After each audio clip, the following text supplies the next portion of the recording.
I, Barack Hussein Obama, do solemnly swear I, Barack Hussein Obama, do solemnly swear that I will execute the office of President to the United States faithfully, that I will execute the office of President of the United States, President of the United States faithfully, and will, to the best of my ability, preserve, protect, and defend the Constitution of the United States. Preserve, protect, and defend the Constitution of the United States. So help you God. So help me God. Congratulations, Mr. President. All the best wishes.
It is my great personal honor to present the 44th President of these United States, Barack Obama.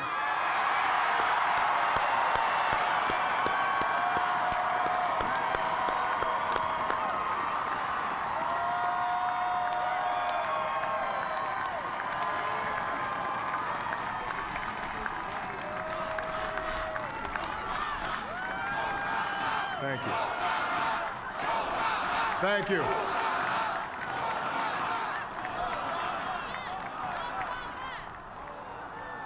My fellow citizens, I stand here today humbled by the task before us, grateful for the trust you've bestowed, mindful of the sacrifices borne by our ancestors. I thank President Bush for his service to our nation.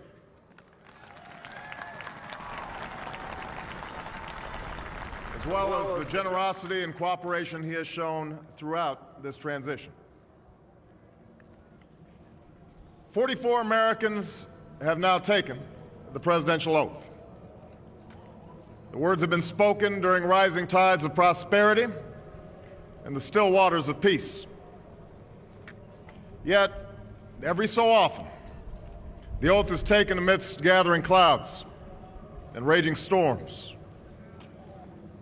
At these moments, America has carried on not simply because of the skill or vision of those in high office, but because we, the people, have remained faithful to the ideals of our forebears and true to our founding documents.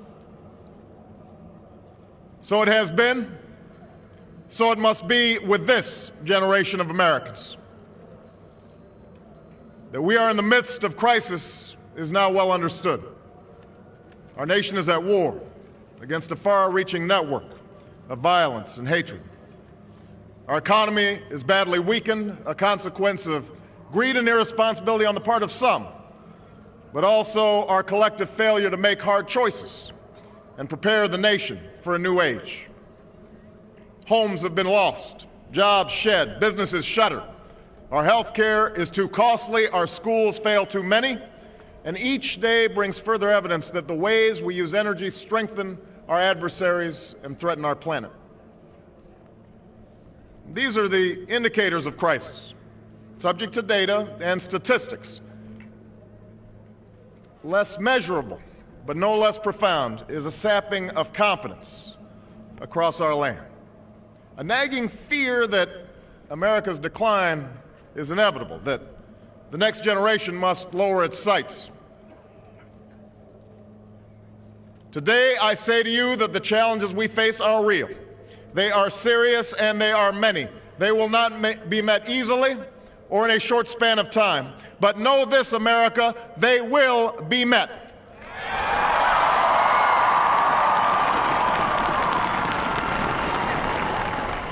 On this day, we gather because we have chosen hope over fear, unity of purpose over conflict and discord. On this day, we come to proclaim an end to the petty grievances and false promises, the recriminations and worn-out dogmas that for far too long have strangled our politics. We remain a young nation, but in the words of Scripture, the time has come to set aside childish things.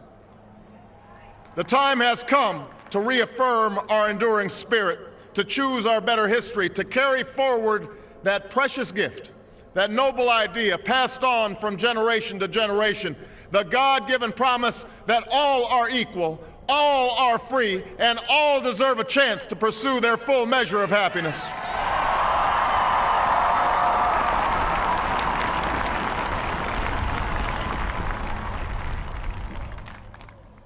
In reaffirming the greatness of our nation, we understand that greatness is never a given.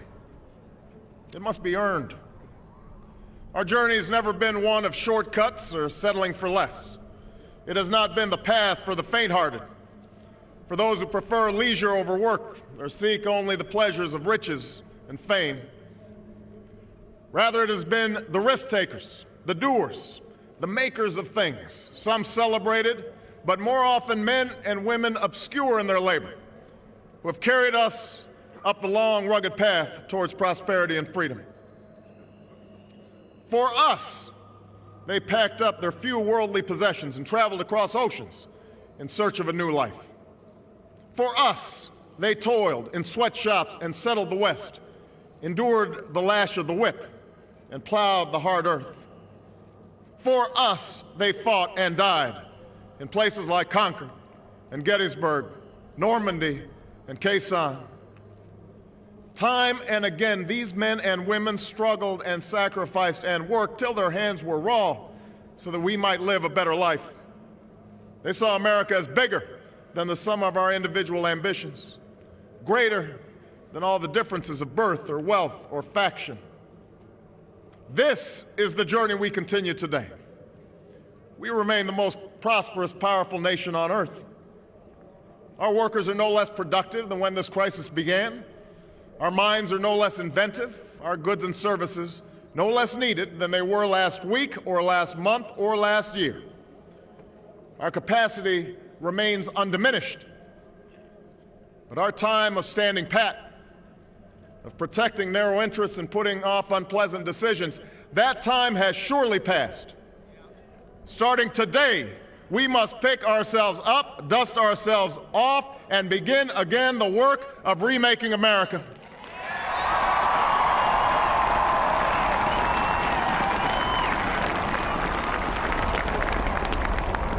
For everywhere we look, there is work to be done. The state of our economy calls for action, bold and swift, and we will act, not only to create new jobs, but to lay a new foundation for growth. We will build the roads and bridges, the electric grids and digital lines that feed our commerce and bind us together. We will restore science to its rightful place and wield technology's wonders to raise healthcare's quality and lower its cost. We will harness the sun and the winds and the soil to fuel our cars and run our factories, and we will transform our schools and colleges and universities to meet the demands of a new age. All this we can do. All this we will do. Now, there are some who question the scale of our ambitions, who suggest that our system cannot tolerate too many big plans. Their memories are short, for they have forgotten what this country has already done, what free men and women can achieve when imagination is joined to common purpose and necessity to courage. What the cynics fail to understand is that the ground has shifted beneath them, that the stale political arguments that have consumed us for so long no longer apply. The question we ask today is not whether our government is too big or too small, but whether it works, whether it helps families find jobs at a decent wage, care they can afford, a retirement that is dignified. Where the answer is yes, we intend to move forward. Where the answer is no, programs will end. And those of us who manage the public's dollars will be held to account to spend wisely, reform bad habits, and do our business in the light of day, because only then can we restore the vital trust between a people and their government. Nor is the question before us whether the market is a force for good or ill. Its power to generate wealth and expand freedom is unmatched. But this crisis has reminded us that without a watchful eye, the market can spin out of control. The nation cannot prosper long when it favors only the prosperous. The success of our economy has always depended not just on the size of our gross domestic product, but on the reach of our prosperity, on the ability to extend opportunity to every willing heart, not out of charity, but because it is the surest route to our common good.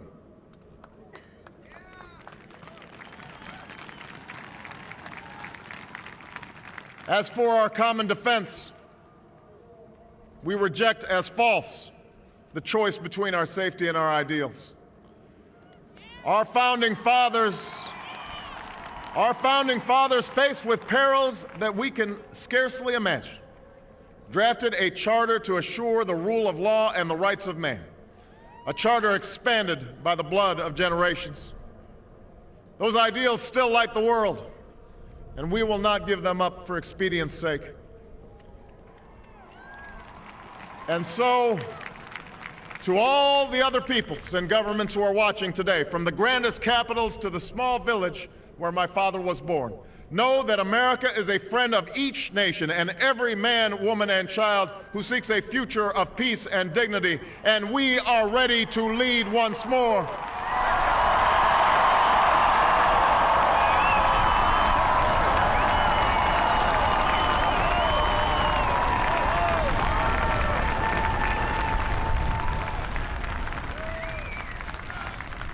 Recall that earlier generations faced down fascism and communism not just with missiles and tanks, but with the sturdy alliances and enduring convictions.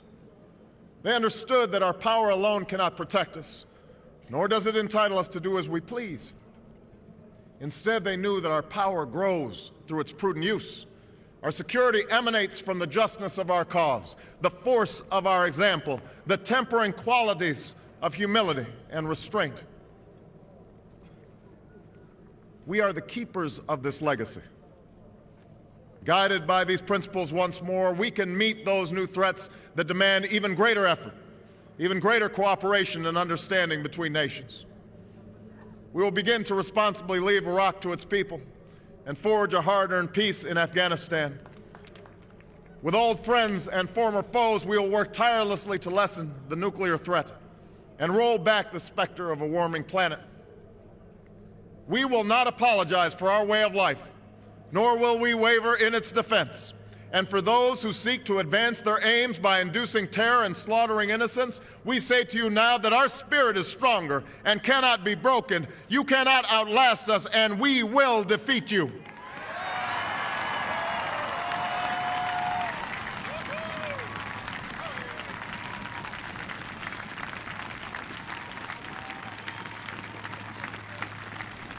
For we know that our patchwork heritage is a strength, not a weakness.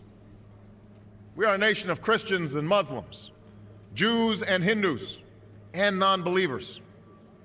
We are shaped by every language and culture, drawn from every end of this earth. And because we have tasted the bitter swill of civil war and segregation and emerged from that dark chapter stronger and more united, we cannot help but believe that the old hatreds shall someday pass, that the lines of tribes shall soon dissolve, that as the world grows smaller, our common humanity shall reveal itself, and that America must play its role in ushering in a new era of peace. To the Muslim world, we seek a new way forward, based on mutual interest and mutual respect. To those leaders around the globe who seek to sow conflict or blame their society's ills on the West, know that your people will judge you on what you can build, not what you destroy. To those who cling to power through corruption and deceit and the silencing of dissent, know that you are on the wrong side of history, but that we will extend a hand if you are willing to unclench your fist. To the people of poor nations, we pledge to work alongside you to make your farms flourish and let clean waters flow, to nourish starved bodies and feed hungry minds.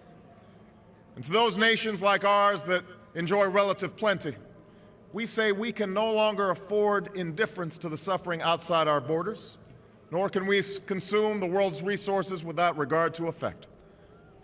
For the world has changed, and we must change with it. As we consider the road that unfolds before us, we will remember with humble gratitude those brave Americans who, at this very hour, patrol far-off deserts and distant mountains. They have something to tell us, just as the fallen heroes who lie in Arlington whisper through the ages. We honor them not only because they are the guardians of our liberty, but because they embody the spirit of service, a willingness to find meaning in something greater than themselves. And yet, at this moment, a moment that will define a generation, it is precisely this spirit that must inhabit us all. For as much as government can do and must do, it is ultimately the faith and determination of the American people upon which this nation relies. It is the kindness to take in a stranger when the levees break, the selflessness of workers who would rather cut their hours than see a friend lose their job, which sees us through our darkest hours. It is the firefighter's courage to storm a stairway filled with smoke, but also a parent's willingness to nurture a child that finally decides our fate. Our challenges may be new. The instruments with which we meet them may be new. But those values upon which our success depends, honesty and hard work, courage and fair play, tolerance and curiosity, loyalty and patriotism, these things are old. These things are true. They have been the quiet force of progress throughout our history. What is demanded then is a return to these truths.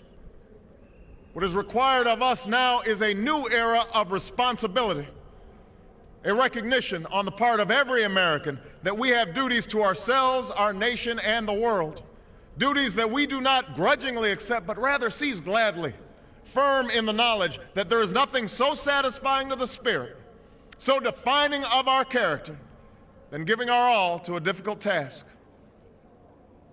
This is the price and the promise of citizenship. This is the source of our confidence, the knowledge that God calls on us to shape an uncertain destiny. This is the meaning of our liberty and our creed, why men and women and children of every race and every faith can join in celebration across this magnificent mall, and why a man whose father less than 60 years ago might not have been served at a local restaurant can now stand before you to take a most sacred oath.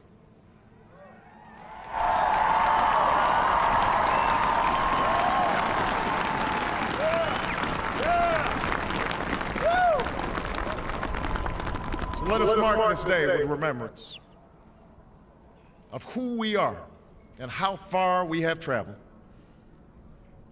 In the year of America's birth, in the coldest of months, a small band of patriots huddled by dying campfires on the shores of an icy river. The capital was abandoned. The enemy was advancing. The snow was stained with blood. At a moment when the outcome of our revolution was most in doubt, the father of our nation ordered these words be read to the people.